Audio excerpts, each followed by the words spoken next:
My name is John Garrett, and I am the owner and founder of a company called Community Impact Newspaper. I'm actually going to talk to you a little bit about how you could use economic development deals in your community to build your business.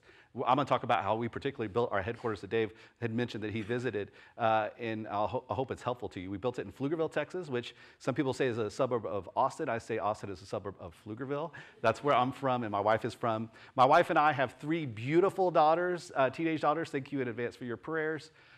First generation Evergreen company, but what's cool is you see Molly, she's going to be attending the University of Texas Hook 'em in the fall, and she's studying journalism, and she says that she wants to be in the family business. How cool is that, right? So what is the family business? We are can you imagine going to your mailbox and like getting something in the mail that you're like delighted to see? That's what we do. We have a high quality, hyper-local journalism product that's truly nonpartisan. It just tells you what you need to know about your community. And our belief is that everyone, regardless of your socioeconomic status, deserves to know what's going on at City Hall and around you. So we send it to everyone once a month for free.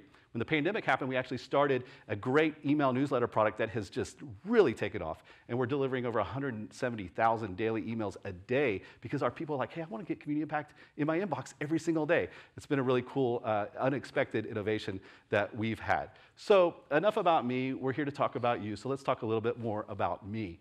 In 2013, my wife and I were thinking, hey, like we want to build a building. We thought commercial real estate would be a good idea, but we were throwing all of our money out to growth, and so we didn't have a lot of cash, so you need money to build a building, down payment, so to speak, and we found this developer in Round Rock that was like, hey, I have some land, you build a building, we'll partner together. Well, long story short, wasn't a good partnership, so I ran over to my economic development director in Pflugerville, and I was just telling him the story, and it's like, well, hey, you know what, if it's land that you need, we have this acreage of land that we want to build a business park. What if we just gave you the land to build your building?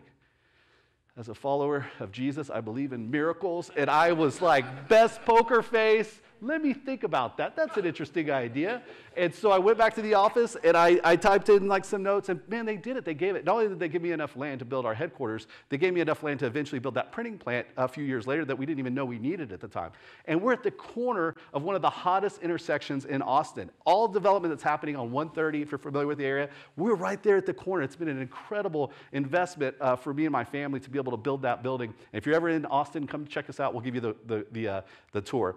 Now, why do you need to think about this? Because cities want us. They really want you and what you do. Why do they want us? It's because we care about people. We care about innovation. We care about building communities. We want to be a part of the communities that we serve, right? We're doing all the things that they want in their community. They want our workforce. They want your businesses inside the city. So what are some things that maybe you could, the cities can deliver? Every city is different. So you have to do the research. Each city kind of has their own kind of tools that they can use. There's tax incentives that they can use.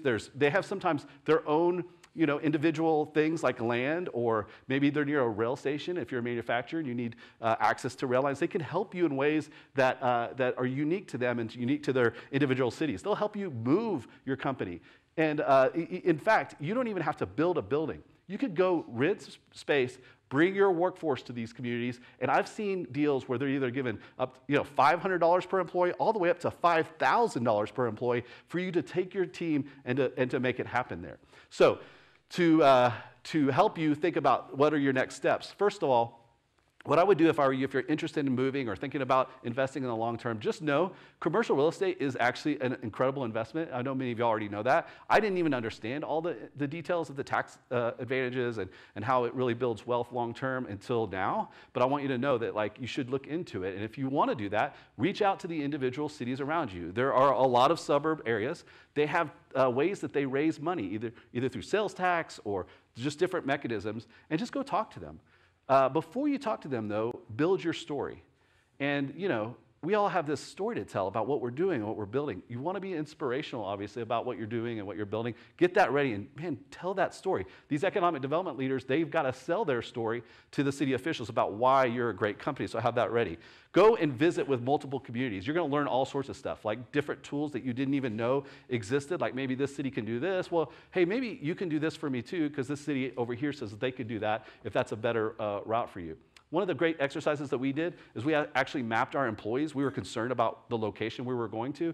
So make sure you're engaging your workforce in where that location is. We were really surprised to learn that people wanted to be where we are at. Most importantly, make sure that you negotiate favorable terms. This is a performance agreement. You're telling the city what you're going to do. It's sometimes over a length of term. So make sure when you negotiate those terms that you can make it happen and it's favorable to you. That's it. I hope that's helpful. Great to see all y'all.